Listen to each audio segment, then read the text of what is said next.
Your face showing.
Hello, everyone. Good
You fair with okay.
Hello, guys.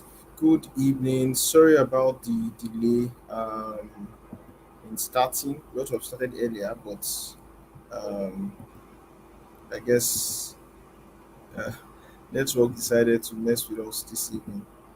Please confirm you can hear me. Let me know if you can hear me. If I'm audible.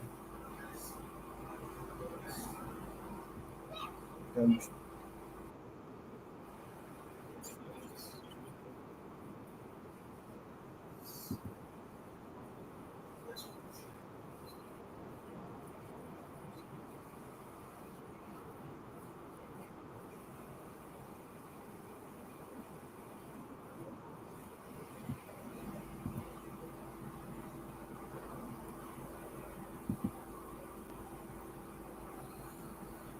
I'm still seeing the message that they can't hear me. They can't hear anything. Is that still the case?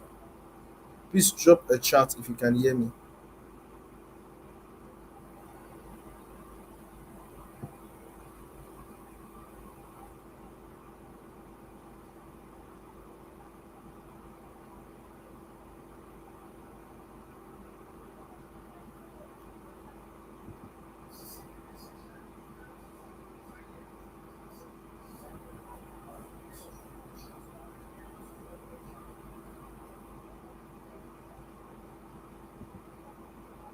I'm not getting any feedback. So,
hello, good evening, everyone.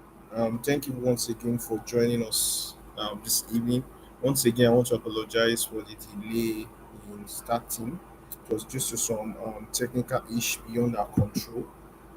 I believe you can all hear me now. So, my name is Adewale. I'm the host of today's webinar.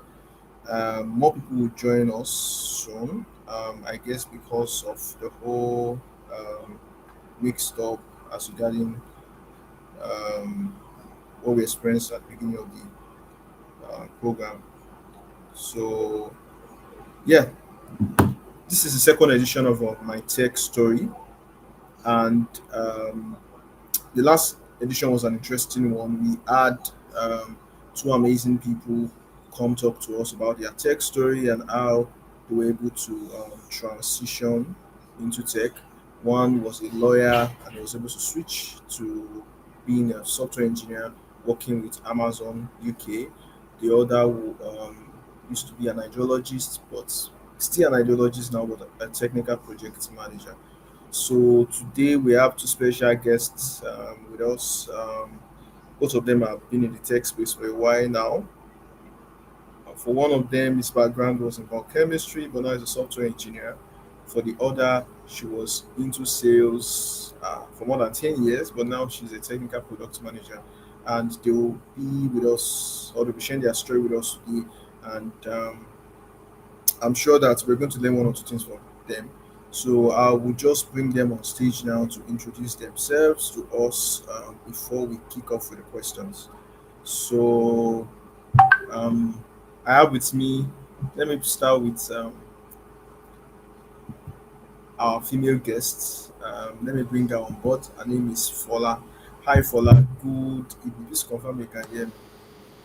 Hi, Adewale. I can hear you. Good evening. Right. How are you doing today? Very well, thank you. All right. So, yeah, How are I'm you? doing fine. I'm doing fine. All right. Once again, hi everyone. This is Fola with us today. Thank you so much for spending us time to talk to us. So please just introduce yourself to us. Okay. Hi everyone. How are we doing? I hope you're having a good time. Just like Adewale said, my name is Folashade, and I work as a technical product manager. I'm really excited saying that now, right? I work as a technical product manager at one of the lending firms in Nigeria, where I'm now focusing on building internal platform for the commercial teams. I started out in sales where I have over a decade of experience. Started from the absolute bottom, if you call it that, and I worked my way, up to the manager level. Initially my focus was on leading teams, like quite a large team, and just focusing on meeting targets, um, delivering the numbers, ensuring revenues were building up, and that the team was motivated, to deliver all of those numbers. Yeah, that was my past life until things started shifting. I started asking questions beyond sales, and yeah, there we're here today doing the product work.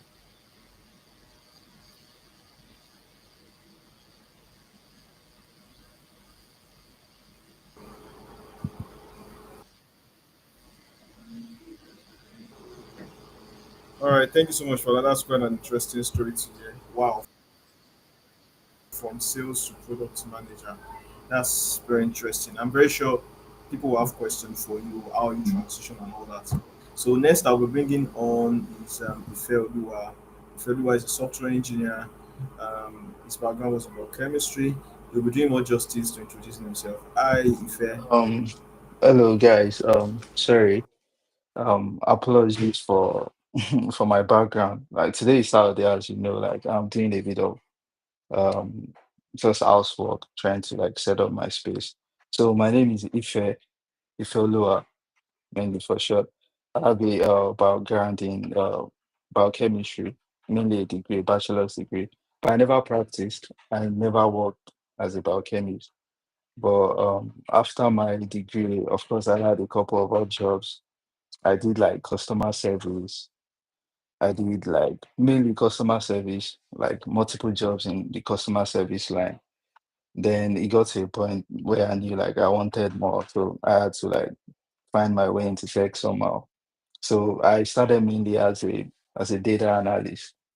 And I attended a couple of like boot camps and some self-paced like learning before I went into a proper boot camp for software engineering. So I mean, after I went through this boot camp, which was a very good one, I do not want to do any PR for anyone, so I'm not mentioning their name. But mainly it was a good one. Then with the training, I was able to get into the industry, and I've worked like across like several sectors. I've worked in the banking and finance industry, which was when I where I met the host of today's like program, Wale. Then afterwards, I've worked in the e-commerce like industry as well. Then currently, I'm working in the automotive like industry. I'm working with Volkswagen. So I'm based in Lisbon mainly. So just a recap: I have a background in biochemistry. I never practiced, but right now I'm a software engineer in the automotive like industry. So it is nice to have you guys there, and I'm excited to share my story and my journey with you guys. I hope you learn one or two from my story. Thank you.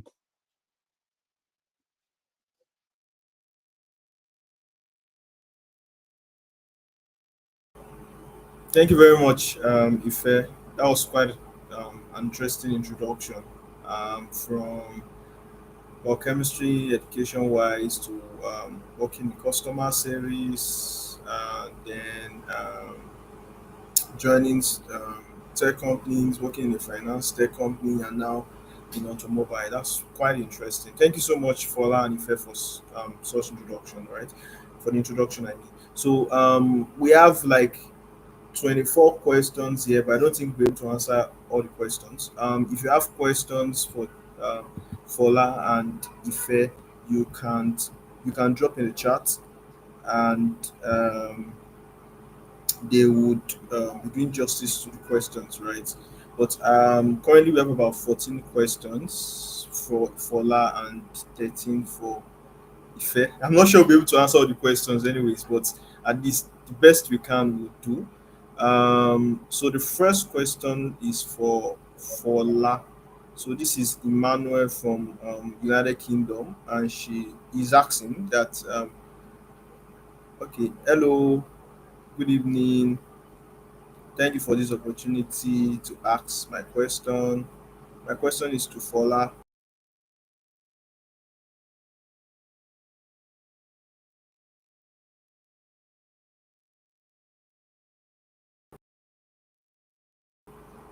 How was it like transitioning from done? Emmanuel is asking how was it like transitioning from sales to products? What were some of the challenges you faced? All right, thank you.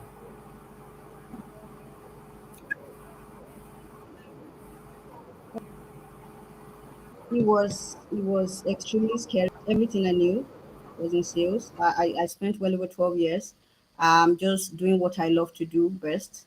And considering the fact that I built my career from, just being a regular sales agent whose day-to-day activity was to, engage and interact with customers and just get a yes to close a deal, to just building my way up to, an analyst, an associate, and eventually up to the sales manager level. So sales was literally all I knew, right? But at some point, I started asking questions beyond sales, like I said earlier, because all I ever did was just take the finished products to the market, right? I had no idea, how these products were, how they were ideated, how they were built, what went into cooking those products. My entire life was based on just having products being handed down to me, and I take it to the market and just ensure, the revenue comes in. But it got to a point where I had teams that were on the field and they have like first-hand interaction with users or customers, whichever one you like to call them. And we had a lot of feedbacks that were being discussed with the product team or with the tech team, and this feedback just sat in the backlog. At that time, I never understood any of those terms, right? I didn't know what backlog was and all of that. So you get feedback from the field, and you deliver this feedback to the relevant team, and you never really see any outcome, right? And it literally just continued to bridge, just widen the gap between the user expectation versus the product delivery and all of that. So I became a lot more uncomfortable, right? What became like a source of joy to me was now just cooking up a lot of questions, right? And I just felt it was time to like be an actual part of this product build. That was where the curiosity started. But it was extremely scary to leave everything I've known. It was more like leaving my comfort, right, to just an unknown land. I don't speak tech. I don't understand anything in tech. But then I just felt I don't want to be I just don't want to be selling finished good, right? I actually want to be a part of the solution. And that was when the journey started. And I just knew that I could do it afraid, right? I wasn't getting my problem solved, so I can as well be a part of the problem solving team. And that was where the journey began. It was scary. It still feels a little bit scary, but yeah, taking it one step at a time. And when I eventually decided that I didn't want to just be a salesperson anymore. I also wanted to understand what goes into the product build and all of that. I started, just shadowing the product team, just being a part of their conversations, understanding their pain points, how they took feedbacks, how this feedback turned into ideas, and how they design, I just started little by little to understand what goes on in their world, right? I also started to sit with the engineers just to, okay, when we give you guys feedback, what do you actually do with this feedback? How do you sync with product? What is the relationship between between the product and the engineering team? So I started shadowing, I started asking a lot of questions. Um, I started taking ownership of a problem, right? I saw an example was there was a time in my past life then where I also worked at a lending firm then in sales, and we had a lot of users who defaulted in their commitment, right? And when they returned for another facility, they were being turned away, right? And I felt, oh, some of these people actually have genuine reasons why. Um, some of these users actually had genuine reasons why they defaulted in their commitment. Do they get to have a second chance? Can we build a product that fits this category of users? But I felt like nobody was listening, right? So I took that upon myself to, I was going to see, if it was the last thing I did in that company, I was going to see to the end. And I temporarily made myself a part of the product team then.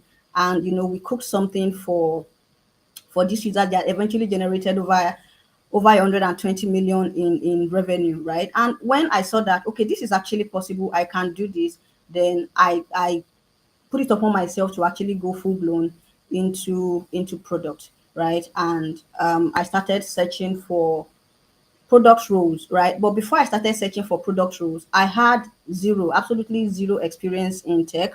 I've not done anything tech before. I can't speak the language. If I stand with engineers and they're talking, I literally don't even understand what they're saying. So what I did was, I I positioned my sales experience as a product offering. Like I was really good at holding conversations with users and collaborating with multiple teams and all of that. So I just positioned it as very great in discovery, because I had teams that were on the field and they were bringing real life feedback. We understood the exact pain points, and how we can cook that up into a product or improve the existing product that we already have. And because I was speaking with a lot of people in the business then, we were having conversations with the data team, with the product team themselves, with the operations team, with the with just multiple teams, right? I turned that into, cross functional collaboration. I literally just tailored everything I had going on for me into like a fit for the product role. And I started speaking with a lot of people in that were already, acting in the role that I now wanted to venture into. I literally will go on LinkedIn and just have conversation with anybody that I see that has like a product in their profile or something. So I started networking because that was key. I wanted to have a deep understanding of what I was getting myself into, if it was, actually worth it. So started networking. I positioned I tailored my CV to fit the role I was searching for. And yeah, eventually I got my first role. And the challenges I faced, and I'm still facing some of them now, but it's not as scary as it was before. The first challenge I had then that it weighed really heavily on me was imposter syndrome.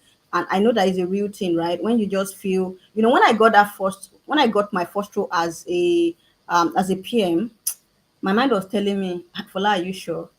Are you sure this is not a mistake? Can you function here? Can you do this? Are you sure you're not just lucky? Or, are you sure you're not like lying to yourself, like you're a fraud and all of that? So it was, the imposter syndrome thing is real.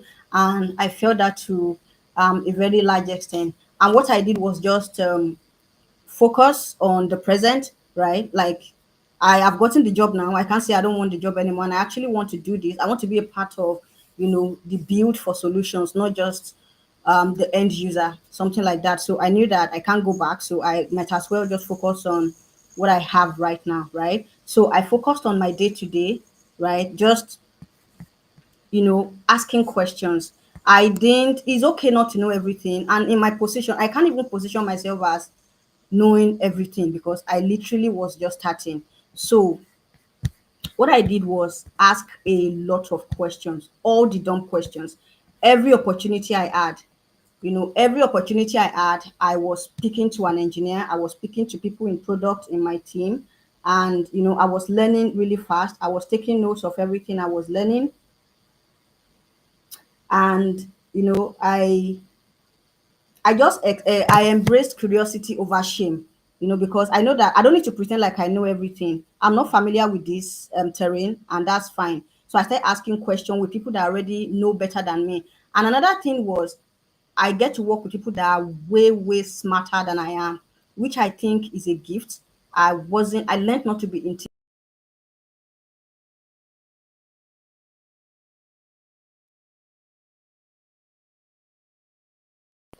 to I transitioned to a role that I'm now that person that was, asking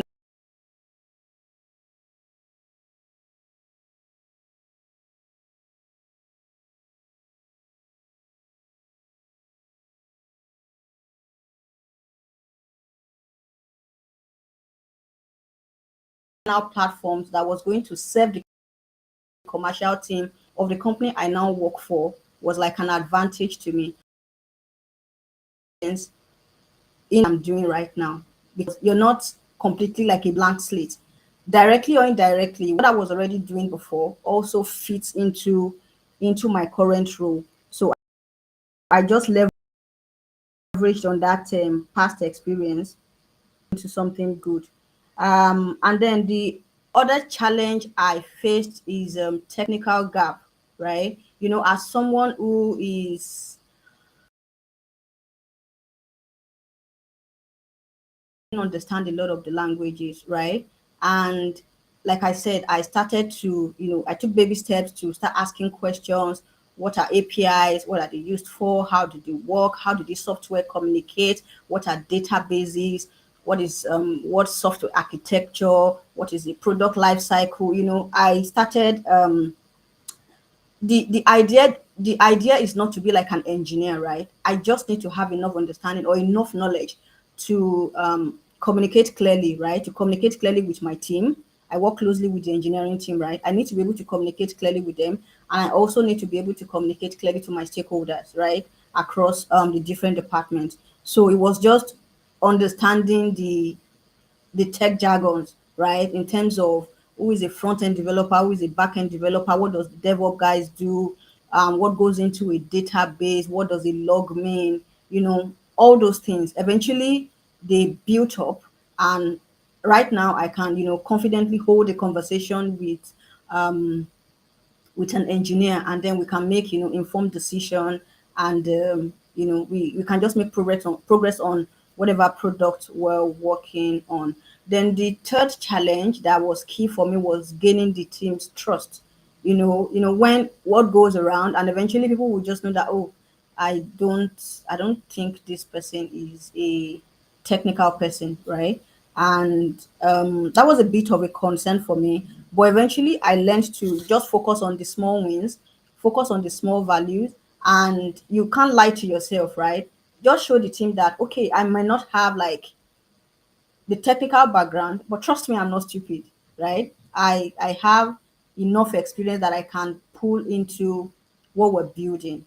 And I'm beginning to understand, the tech language, and I can hold conversations, and I understand the customer pain points and how, we can build solutions around that. And you just showed this to the team like little by little that, I can't be trusted. I'm not a complete sorry for choice of language. I'm not a complete idiot, right? I understand one or two things in what we're trying to build, and I can add value, right? And just, for every small win, just showcase it, right? When you bring an idea to the team and it's generally accepted and it's being worked on, and the outcome is really nice, you just let them see that, like, okay, I'm actually here to add value, not to be, a nuisance to the team. And with time, the team would get to understand that, okay, we're actually, here to deliver something, and we're not just going to be babysitting or, micromanaging our product manager, so to say. Yeah, so those were the three major challenges I faced, and I think it was really grave when I started, but right now, it's a whole lot better. I'm doing a whole lot better. Thank you. I hope that answers the question. Wow. You know all those students in school when they give you when you're writing an exam and they give you like five extra sheets. That's for that for you. Thank you so much for doing justice to the question and even adding, more extra sheets in terms of deliverables. Thank you very much. Really appreciate it. So one thing I picked from what she said was in terms of the keyword bravery. So bravery is very important if you want to scale in tech, right? Don't limit yourself. Don't be intimidated. Don't feel you can't do it, right? So one thing is, as far as you are curious, as far as you have interest, as far as you are ready to put in the work, as far as you are not ashamed to ask questions, you will definitely find your way through it. And that's what I picked from her story. And another advantage is that her background in sales was quite helpful because she could relate with customers' pain in terms of their issues being attended to on time, right? So from the side of sales, right, she could tailor that experience she have in sales into product development now because now in terms of building products you now understand the pain of customers, and so when you're building products are very helpful. And I can attest to the fact that she used to ask questions. At least I worked with her for a while, and for my interactions she asked a lot of questions, and that was one of the first things that drew me to closer to her because I kind of like, oh, who is this very curious person that asks questions? And now you can tell from the way she's talking now that there is no tech jargon you want to say to her that she will not have a response for you, and that's very important, right? Start from somewhere. Be inquisitive, ask questions, be brave. Don't be afraid to start. Don't feel like you don't know it all. You can't know it all, basically, right? Um, Ask questions. Thank you so much for that question and for the justice to your question, Fola. It was really nice. The next question is from Funke in Abuja. And the question is to Ifeoluwa, how long did it take before you got your first tech job? Oh my god. I can count the number of people that have asked I can't count the number of people that have asked me that question because for many people they've gone to tech school, some of them have watched YouTube videos and now getting their first job it's very difficult. So Ife, the Yeah. question Oh, my God. Hello? Damn, I can't hear you. Hmm. I can't hear you. Everything just broke up. Can For anyone you, hear me, uh, please? oh, we Hello? can't. I can hear. I can hear you clearly. Can you hear me now? Yeah, yeah, yeah. So I think the network is bad for you know. All right. Okay. Now that's a very interesting question, first of all, and he has like a lot of like story behind it. So first of all, what I would say is job searching in the tech field is a whole job on itself because I've been so many stages. I mean, I've had to search for job in different stages of my career, of my very short career so far. So, but what I would say is I went to a boot camp that lasted for 6 months, and I didn't actually get my first paycheck as a tech professional until 6 months after the end of the boot camp.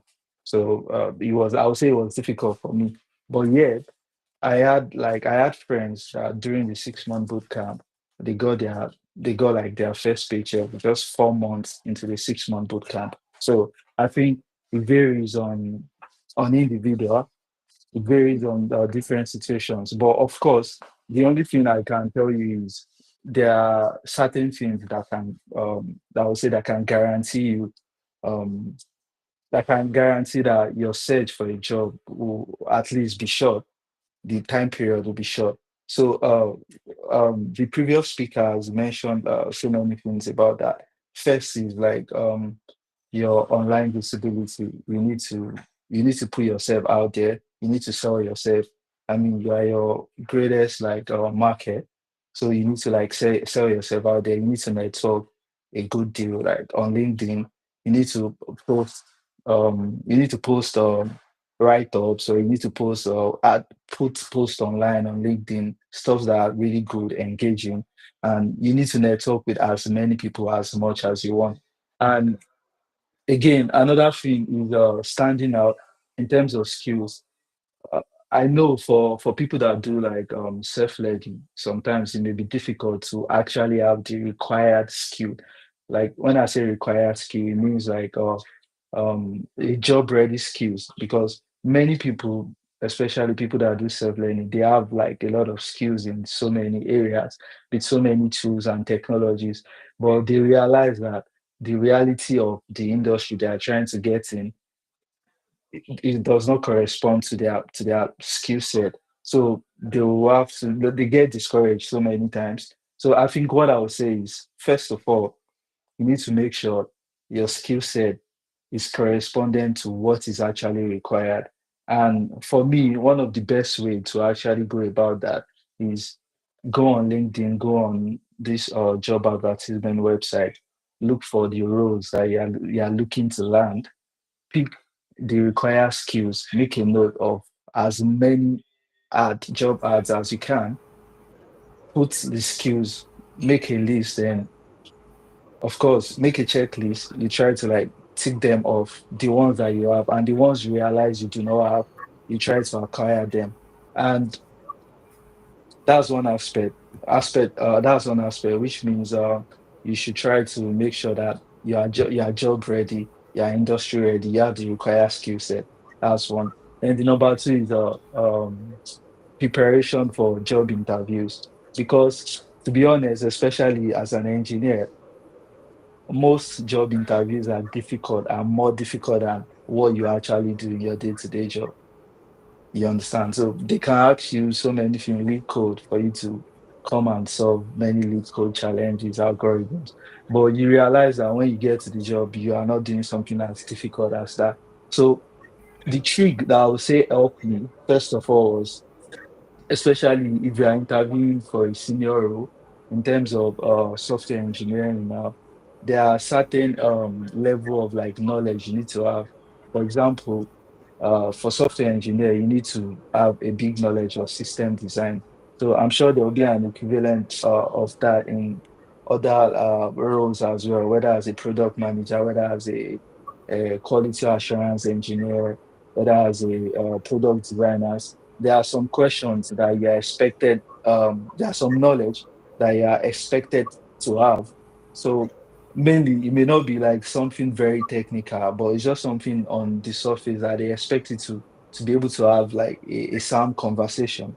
So most of this interview, before they even get to the technical part, they want to have a technical chat with you. They want to have like a conversation with you. They want to test your knowledge, the things you know, the things that you do not know. And many of these things, to be fair, they come through experience. But someone without experience, if you are curious, I think the previous speaker mentioned that as well. You have to be very curious because when you are curious, you find yourself reading a lot of blogs, reading a lot of articles, reading a lot of write-up on LinkedIn. Anywhere you see something interesting, you read about it. That helps you in terms of like being able to answer just conversational questions in interviews. Those are like really, really key. And of course, now there is nothing you cannot learn. Now you have like AI and everything. So there's nothing you cannot learn. That AI has literally like made everything easier to learn in terms of searching for information. Even being able to like develop applications from the scratch. There are so many AI tools that can help you do that. So I think the first thing I mentioned was like putting yourself, okay, was creating, having the required skill set. Then the second part is networking and putting yourself out there. Then there's one last part I want to mention because someone actually mentioned it to me while I was trying to get a job as well. I mean, at the beginning of my own career, towards the end of my boot camp there, he said I should recognize wave. Okay, so let me just like briefly put it what a wave is.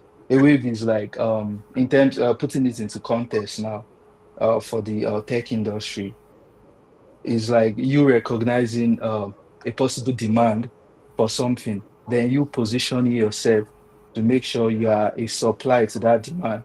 So let me tell you a brief like story about me recognizing a wave, which helped me to get into the industry. I remember I mentioned earlier that I was like doing some self-learning as a data analyst before I got into software engineering.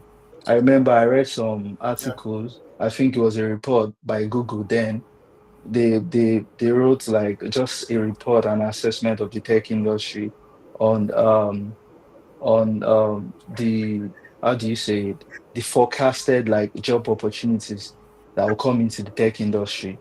Then I think I was a good data analyst, but I wasn't getting opportunities. Then I saw in their report that the job role that will probably get more opportunities would be like software engineering role. So that was one of the things that swayed my decision that okay, I want to go into software engineering. So I just saw I read that Google report like there's a forecasted increase, a forecast that there'll be an increase in roles in software engineering. So that's one thing. Like I think then the article was talking about 2020 because I think I read it around maybe like 2018 or so. So the article was talking 2020, 2022, 2023, and now we're in 2025, which was not a lie. 2, 3 years ago, there was a big surge in demand for Yeah. software engineering skills. So that's one key. So being able to spot with, being able to recognize with. Then the other part of this is if you're able to spot waves, you'll be able to position yourself for these roles. So an example of a wave that is coming right now is AI engineering. Me, myself, I would say I'm a professional. I've had a little bit of experience, but I am positioning myself for this wave that is coming because right now we have so many like companies that has like AI foundational models like Google Gemini, you have OpenAI, GPT, and all of those. You have Claude from Anthropic, you have Llama from Meta, all of that. Those are foundational models. Those are like really, really expensive to build in terms of technical skills, in terms of resources that you spend on data center, training your data, and all of that. They are very, very like resource like intensive if you want to build them. So in the coming months or in the coming years, no people will actually not be building that. What people will be building, they'll be building like their own AI application on top of these foundational models. And right now, if you are someone that follows like if you follow the AI engineering like space, if you follow it like properly, you know like right now there is a rapid like change in the space of like AI engineering, because right now there are a lot of like tools that helps like Yeah, developers to build applications on top of these foundational models. So for me, that's a wave that is coming. I am positioning myself for that wave. People that are around me that care to listen, I tell them to position themselves for it as well. So a way to position yourself is following the trend, following the topics, hearing what people are saying about it, and acquiring the necessary skill for you to be a standout. Because I mean, this thing is still in its early days. If you literally know how to use maybe LangChain and some Hugging Face and know how to connect APIs to each other, you're already like one of the top candidates, because it's not really saturated right now. The knowledge is some of like these new skills, they are like a month old. Like OpenAI, I think about less than a month, they released one of their SDK, which will make AI engineering really, really simple. They just released it. So, I mean, it's just 1 month old, and it's something that you can learn in weeks. And if you have that, that already positions you as one of like the first adapters of these skills or of this technology. So, in short, recognize waves. First of all, have the required skill set, sell yourself, position yourself out there, market yourself. Then number three, recognize waves. Know how to align yourself with coming waves. Learn and study the trends of the industry. And I can tell you, you may not have to wait as long as I did to actually get your first job. Because I was mentioning that I got my first job like 6 months after my boot camp. I actually got an offer a month before the end of my boot camp, but I mean, that didn't materialize at that point. I wasn't earning money from it. But the first ever money I actually earned from it was 6 months after, which made me mention that I got my like first of our 6 months after my boot camp. But there are so many people that got it way less than that.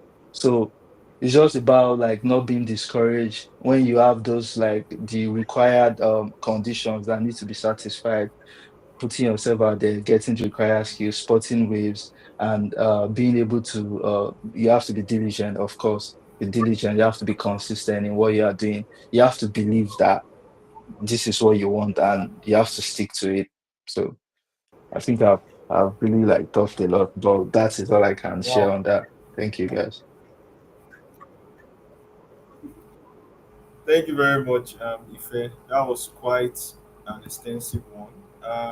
As I said, the guys that we got in this series are very, very detailed, and that's if that's the only thing we can cover today. That's a lot, right? Both of them have said a lot, and I picked the 3 points he said. He kept on emphasizing those 3 points to tell you how important they are, and it cannot be overemphasized, especially the trends, right? I know that since December till now, right? I think in December I did like two interviews relating to AI engineering, even though I'm a software engineer, right? So I kind of like agree with the fact that looking at trends are very important because it gives you an idea of what is coming next, right? And if you are a product manager, if you're trying to get into product management, project management, product design, data analysis, data science, and it's not specifically not software engineering, this still applies to you, right? Leveraging AI tools can also be very helpful, right? Then knowing how to position yourself, as you have said, knowing how to market yourself is very, very important, right? You'll be shocked when I got my first paying job in Nigeria, right? I was so shocked that the kind of people I was meeting in the industry, I just realized I knew more than them, right? So sometimes the problem is not knowledge, right? Sometimes the problem is you not being able to sell yourself well or market yourself well to your potential employers, right? You don't know how to sell yourself well, and for many people that are even in the job industry, that will also limit you if you can't sell yourself, right? We all have what we call KPIs, right? And the challenge is for many people is that they don't know how to like pinpoint this was what I did, this was what I did, this was what I did, and some of them can identify what they've done, but they don't know how to sell it well. That's why you'll be surprised your colleague is getting promoted and you are still there, That's because if you don't speak for yourself what you've been doing, they won't speak for you. Like you just see that you're in one spot and your those that you enter together, especially if you enter the garden training, they are being promoted, right? So learn to sell your achievement, learn to market yourself well, especially if you're even interviewing for another role in another company, right? All the achievements you did while you were in your former company, sell it well to them, right? I think that was part of what helped me also. Then I also like to mention for your first job, I will also advise you to be big on the pay, right? My first ever tech role was an unpaid internship with a Ghanaian company, right? Bismuth Technologies, you can check them out. I was not being paid a time when I joined them. By the time they recognized the value I was bringing in, they proposed them paying me, like they started paying me, right? So sometimes don't be too keen on. I know the economy is hard. I know you want to make money, but for me, what have helped me is valuing knowledge over pay at this at the early stage of my career. Because and one thing I can tell you is that once you're able to get the experience, you can sit down and tell them how much you want to collect, right? So when I'm negotiating salaries now, I don't negotiate like I'm begging you for a job. I negotiate like I know the value I can bring in. I know what I know, right? So if you can't pay me, I don't need your job. And at the early stage of your career, it will not be like that.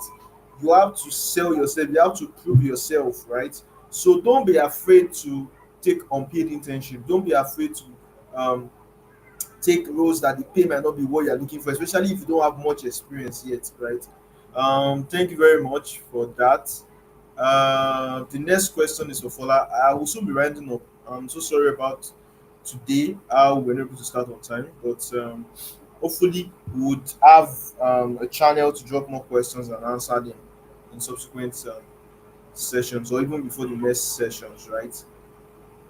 So this question is from Isabella in Kaduna, and the question is to Fola, and she's asking, oh, I think Fola have indirectly answered this why she was. So let me go to another, or let me still, yeah, I think she answered this. The question was, did you face self doubt when making the switch? How did you overcome? I think she already answered that. So let me pick another question. Jeremiah in Abuja. Okay. What does a day in the life of a technical project manager like? The question is for Fola. What is a day in the life of a technical project manager? So, like, not through your day. So, for those you know that, okay, this is what to expect when you are getting in the field. Hello, Fola, confirm you Okay, can hear me. yes, I can hear you. Thank you very much for that question.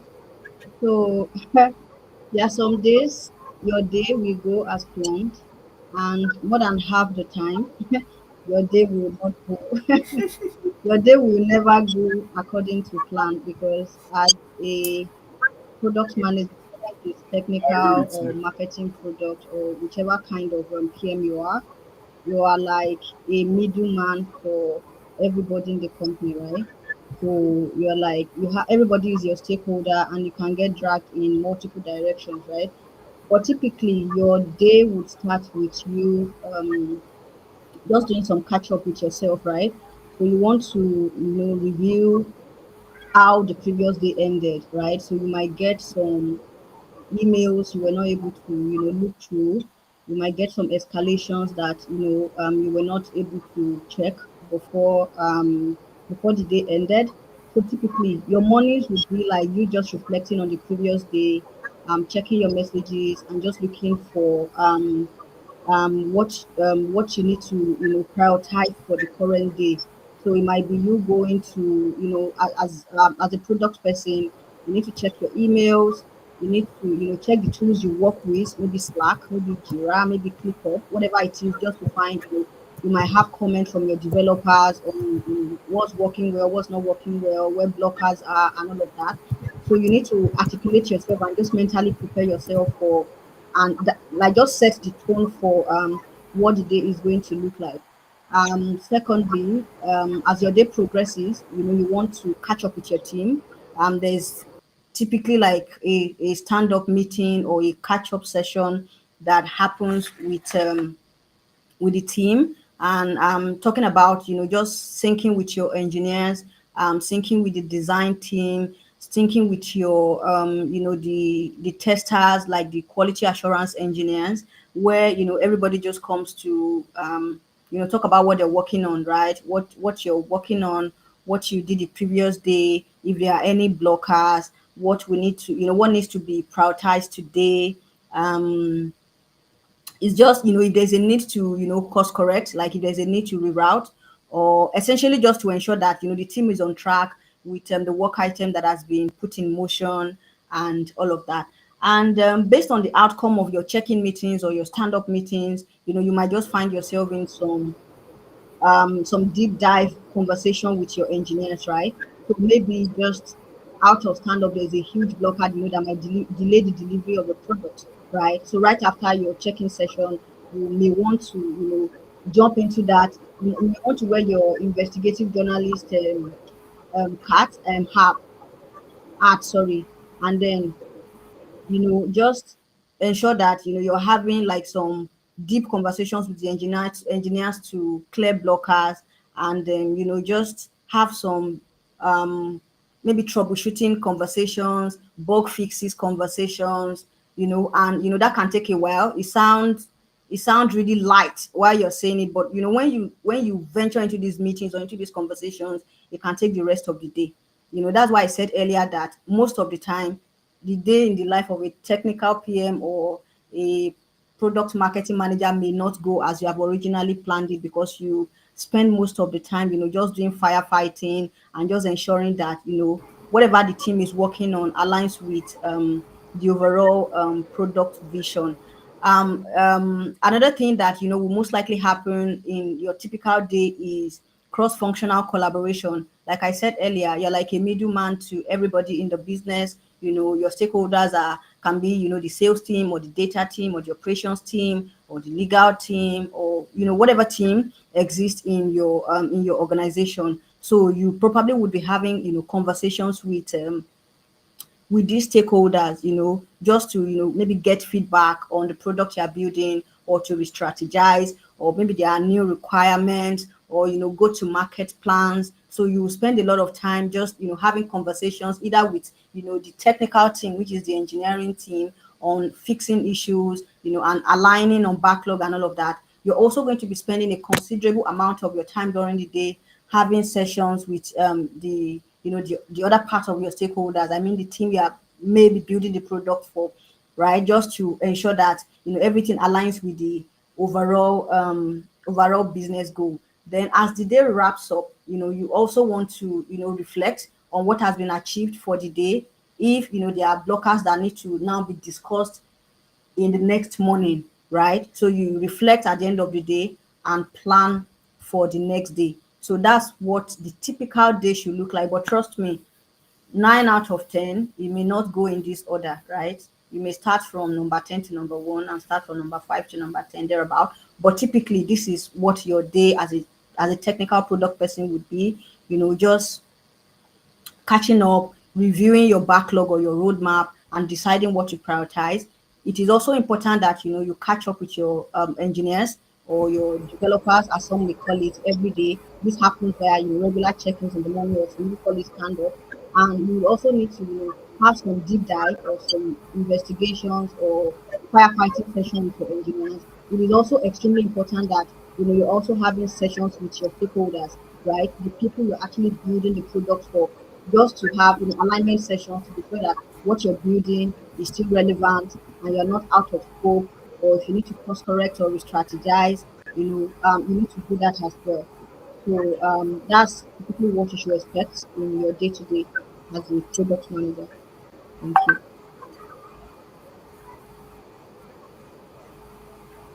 All right. Thank you so much, Fola, for such an enlightening response to that question. Thank you so much.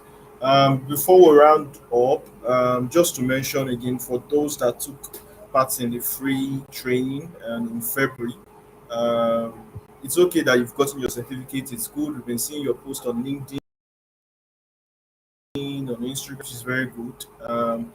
Yeah, it's also important that if you can, which we would appreciate if you can, you also like respond to what was shared on the platform. as regarding making videos and talking about your experience in training and that kind of right. So for many of the people that joined the training, it was because you saw my video where I spoke about the advantage. That was when you joined, right? So let other people see the value by also doing same, right? What I mean is record the video yourself, talk about your experience, what you learned in the 4 week program, and you can serve as an inspiration to what we get to know about this and partake also. So yeah, the next question is for Ife as we round up. Sorry once again about the whole ish ash when we started. Um, I can see some other questions. We might not be able to take those questions today, but most definitely we'll answer them in the forum. So if you're not on our any of our forum, we have a community of over 5,000 people on WhatsApp, um, on Instagram, on Telegram, so channel or WhatsApp channel.